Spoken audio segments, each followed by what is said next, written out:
Tonight on Cronkite News, could ASU be traveling out of the country for football? Find out where they might go. And it seems like everyone is talking about postseason sports around the valley. Could Phoenix Rising throw their names into the hat?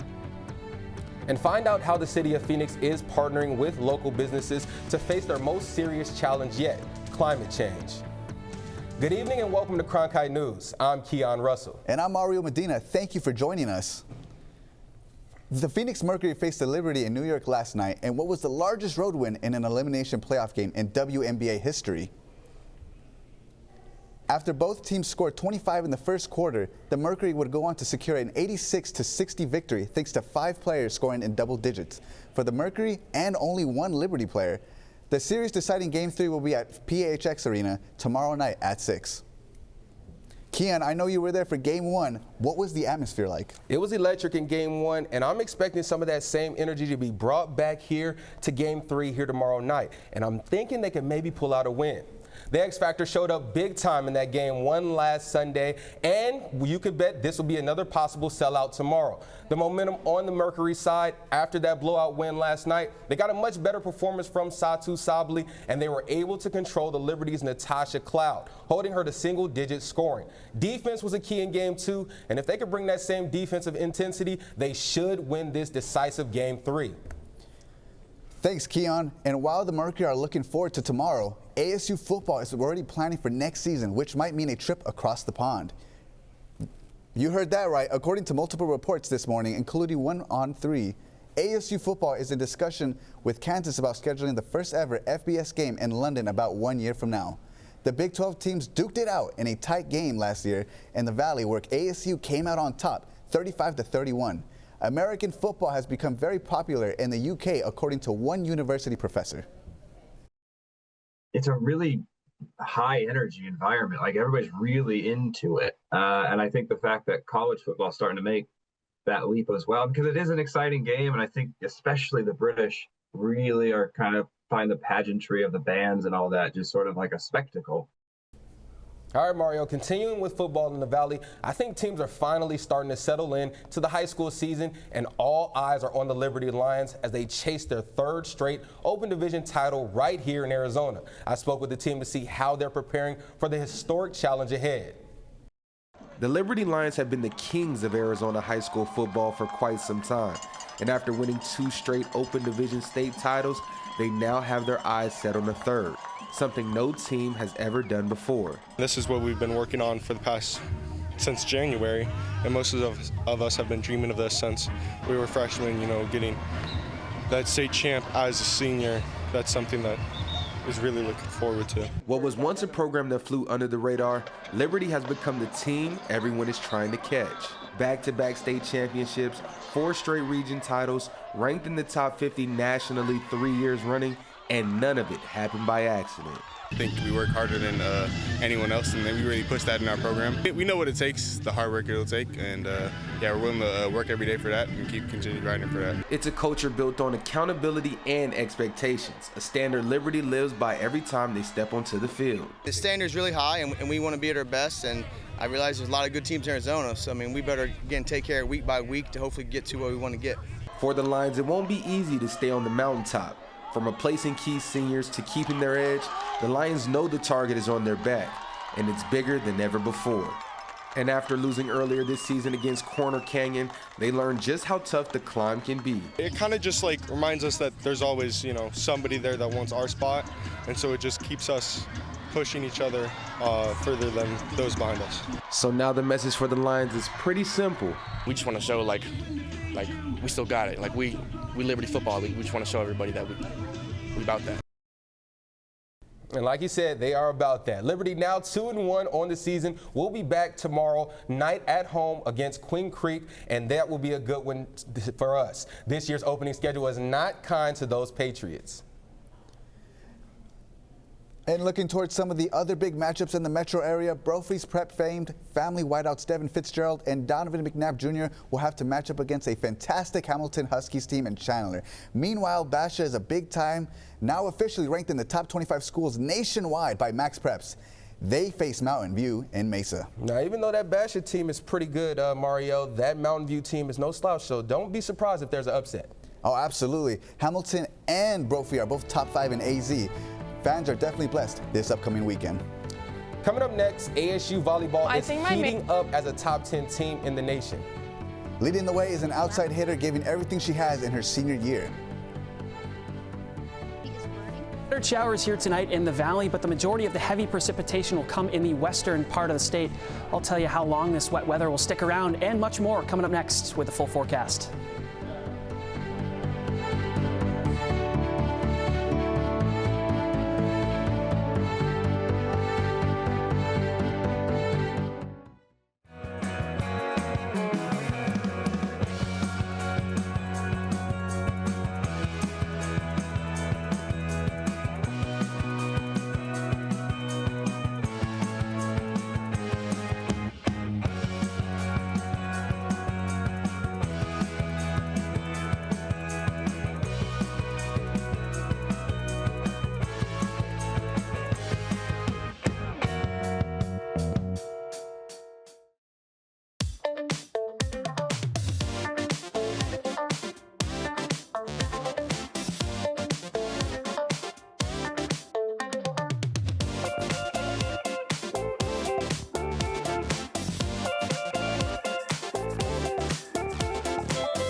This is where Cronkite can be creative.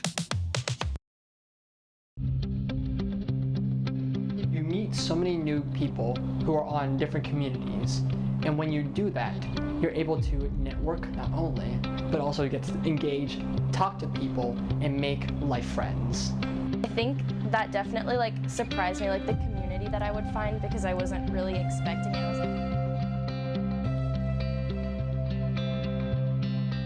Freedom. Friendly. Nice. I'd say cozy.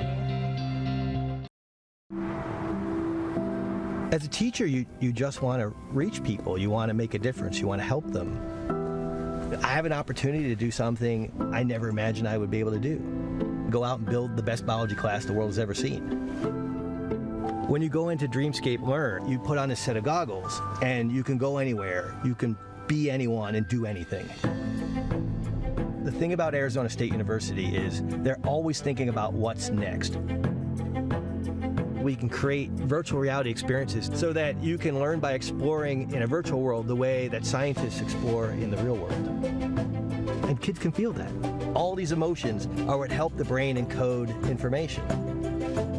When I see a student come out of VR, the look on their face is nothing like I've ever seen when I finish a lecture. They look so happy to be there. In that moment, you know that you've reached them. It's another day in the hunt for the Diamondbacks, even after losing a heartbreaker to the Giants. Another Mets loss is keeping hope alive in the Valley. The D-backs are currently 2 games back from the last wild card spot, and it could have been even less if they scored a run through 9 innings. Instead, the Giants scored 5 in the top of the 11th, and the D-backs only scored 1 in return, ending the series 2-1 in favor of Arizona. The Diamondbacks will keep fighting for the playoffs in a home series against the Phillies starting tomorrow. Professional soccer in the Valley is heating up as the USL Championship season is winding down. Phoenix Rising FC are attempting to make a playoff push in a cluttered Western Conference.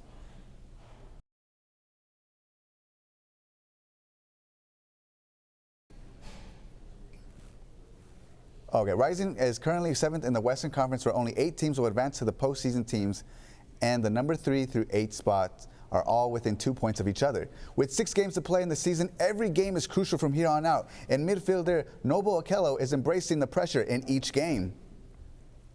We kind of have to scratch and crawl to get over the line, but I think, as players, we look forward to moments like this when there's pressure and there's, opportunities to play our tight, and you're fighting every day on the practice field to get the moments to play. So I think, going into the last 2 months, we're really focused and excited at the same time to get out there and get the job done. So. New Mexico United is leading this tight group at the number 3 seed in the Western Conference. But with the number 8 seed being just 2 points lower, Rising will have to play their best in the 6 games remaining if they want to keep their spot in the pack.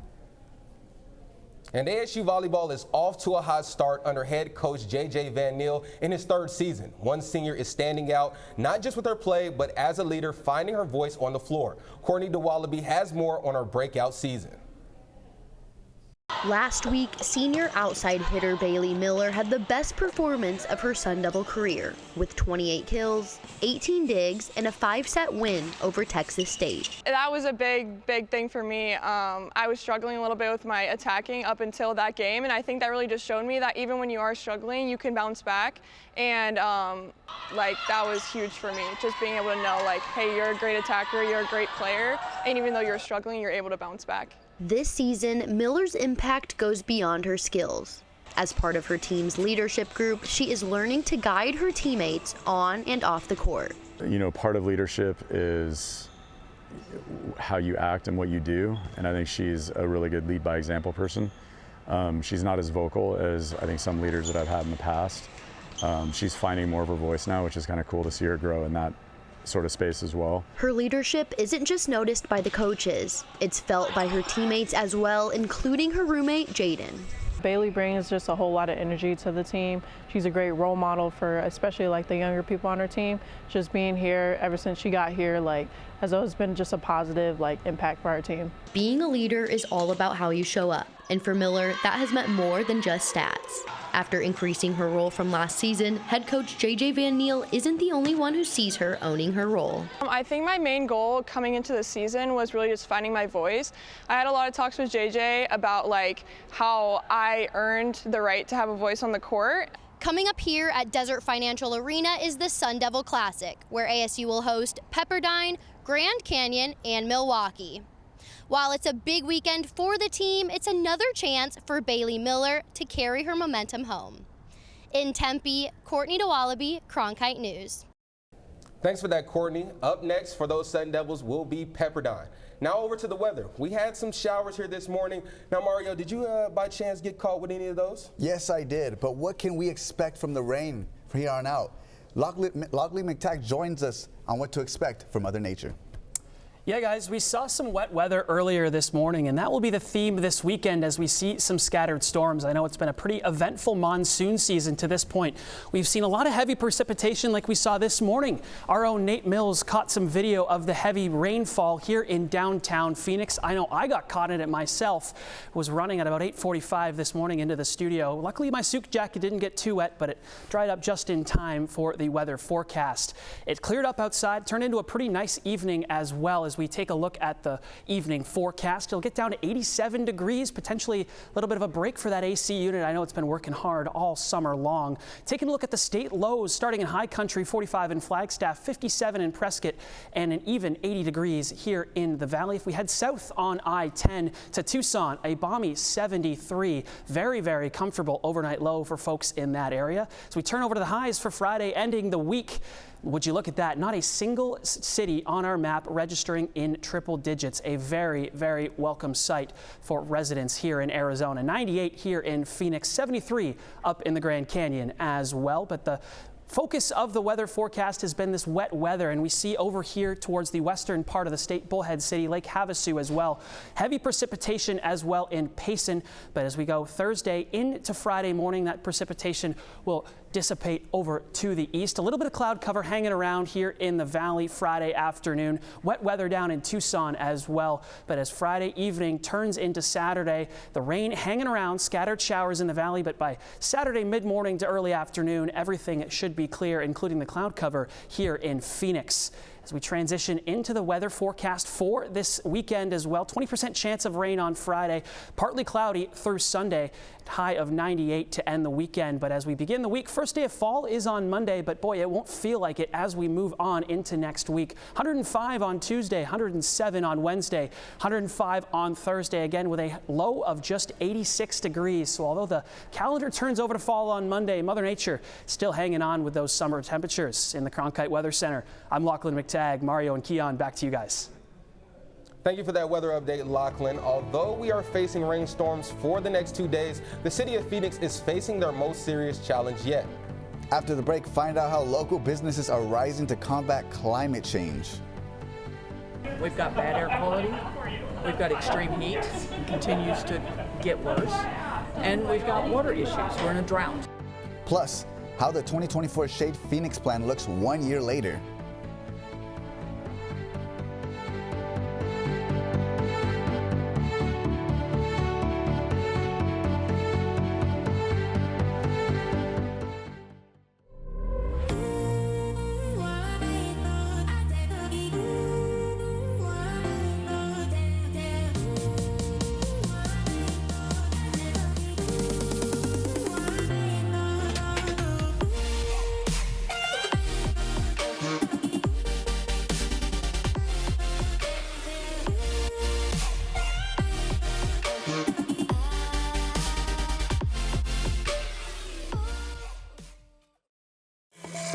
When I was younger, there were no engineers around me, so I had to become my own role model.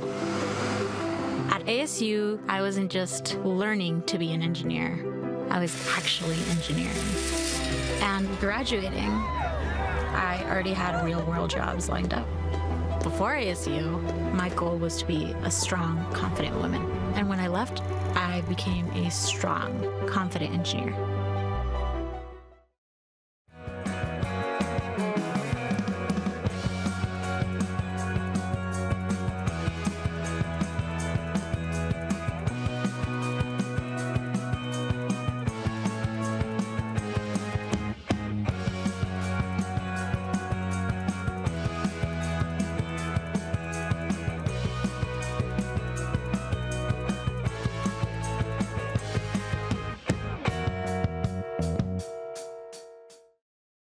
The scientists and engineers that support the next mission to Mars could be in this class. Getting a degree at ASU is a journey that can take you anywhere. Into a world of groundbreaking technology and renowned award-winning faculty. Professors who help you to impact the world. Whether you're on campus or at home, becoming your best starts with learning from the best. Welcome back to Cronkite News. I'm Courtney DeWallaby. President Donald Trump is weighing in on the suspension of ABC's Jimmy Kimmel Live after Kimmel made comments about right-wing influencer Charlie Kirk earlier this week. The decision was announced hours after FCC Chair Brendan Carr suggested that the agency would take action against ABC and its parent company Disney for the remarks. During Monday's monologue, Kimmel accused the, quote, MAGA gang of being desperate to characterize Kirk's alleged killer as anything other than one of them, end quote. FCC Chair Carr said that Kimmel's comments mislead the public about the most significant political assassination of our era. Although Kimmel has yet to comment about the suspension, President Trump gave his opinion earlier today in London. Well, Jimmy Kimmel was fired because he had bad ratings more than anything else, and he said a horrible thing about a great gentleman known as Charlie Kirk. And Jimmy Kimmel is not a talented person. He had very bad ratings, and they should have fired him a long time ago. So, you know, you can call that free speech or not. He was fired for lack of talent. And earlier today, Charlie Kirk's widow, Erica, was elected CEO of Turning Point USA. The announcement came via social media saying it was Kirk's desire to have his wife take over in the event of his death. Kirk was killed in Utah last week. Turning Point also vowed to carry on Charlie's mantle in, quote, fostering a prosperous country for generations to come. In the wake of Kirk's death, the U.S. House has expanded the personal security budget for lawmakers. The program started this summer after the killing of 2 Minnesota state lawmakers. Security includes money for personal security and an additional $20,000 for home security. The new extension gives lawmakers double the amount of money for personal security. The original program was set to expire at the end of this month, but with Charlie Kirk's assassination, it's been extended until mid-November. Meanwhile, a federal appeals court has ruled that Arizona Secretary of State Adrian Fontes cannot enforce a ban on offensive speech at polling places. At issue, rules outlined in the state elections procedures manual. The court found some provisions in the manual are too broad. The judges added that the rules could also prevent legal political activity. The city of Phoenix is facing serious climate challenges and said they need local businesses to help them combat climate change. Edward Neiman spoke with business leaders who are helping determine the next wave of climate goals. We've got bad air quality, we've got extreme heat, it continues to get worse, and we've got water issues. We're in a drought. As the city looks to update their climate action plan, they need local businesses to make those plans a reality. Partnering with Local First Arizona, who highlighted businesses that have already made changes, like Duck and Decanter, where Local First said a sustainability project let the restaurant reduce water use by 37% and save thousands of dollars. Other businesses switched to electric vehicles and installed insulation to reduce energy waste. Maria Tovar, the CEO of a tax preparation company, says that she wants more government action. She spoke to me through an interpreter. That the city would, whether through ordinances or regulations, really force businesses to be more active in programs like recycling. I'm not used to people saying that they want more regulations on things, so I think it's a serious enough of an issue for business owners that were here today to recognize that the community needs more push to adopt some of these sustainability changes. The 2025 Climate Action Plan is meant to help Phoenix become a carbon-neutral city by 2060 and maintain a 100-year water supply, both goals at risk without action. Things that we 5 years ago might have taken for granted. We can't do that anymore. And so that's a concern for these folks. The 2025 plan is expected to be complete by the end of the year. In Phoenix, Edward Neiman, Cronkite News. Residents are encouraged to give their feedback either through a survey or to email the city. And Phoenix is on track to meet its goal of adding nearly 30,000 trees across the city. The goal is to get done within 5 years. The city just released its very first annual report on the Shade Phoenix Plan, which was first adopted last year. So far, about 7,200 trees have been planted and 155 shade structures installed. The city has only spent 16 of 60 million set aside for the project, which is aimed at protecting residents from summer's extreme heat. That's it for a look at the news headlines. I'm Courtney DeWallaby. Thank you for joining us. Now back to Keon and Mario. Thank you for those updates, Courtney. Well, we have a tasty treat coming up next. That's right. The Arizona State Fair is famous for its food. And after the break, we'll tell you about some of the newest delicious dishes available for you to try this year. Cronkite News will be right back.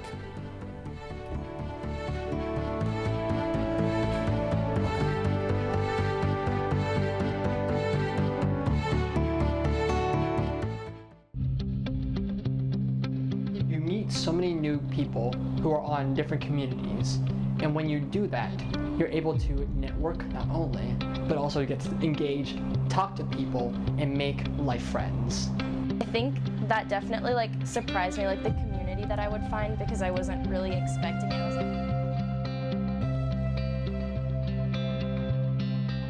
Freedom. Friendly. Nice. I'd say cozy.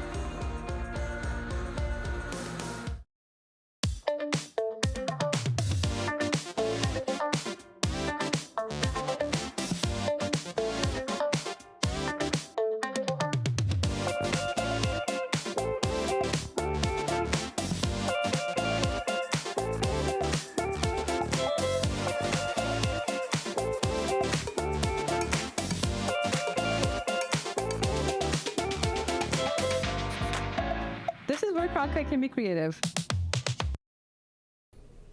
Welcome back. Several people in Egypt have been arrested, accused of stealing a bracelet that's 3,000 years old. The bracelet once belonged to a pharaoh that ruled Egypt around 1000 BC. The bracelet disappeared from an Egyptian museum earlier this month, but the country's interior ministry said today that it was stolen by a museum employee. They allege that the employee then sold it to a goldsmith who destroyed it by melting it down. 4 people have been arrested and reportedly confessed. And the country Albania has just introduced world's very first AI politician. Her name is Delia, and she delivered a speech before Albania's parliament today.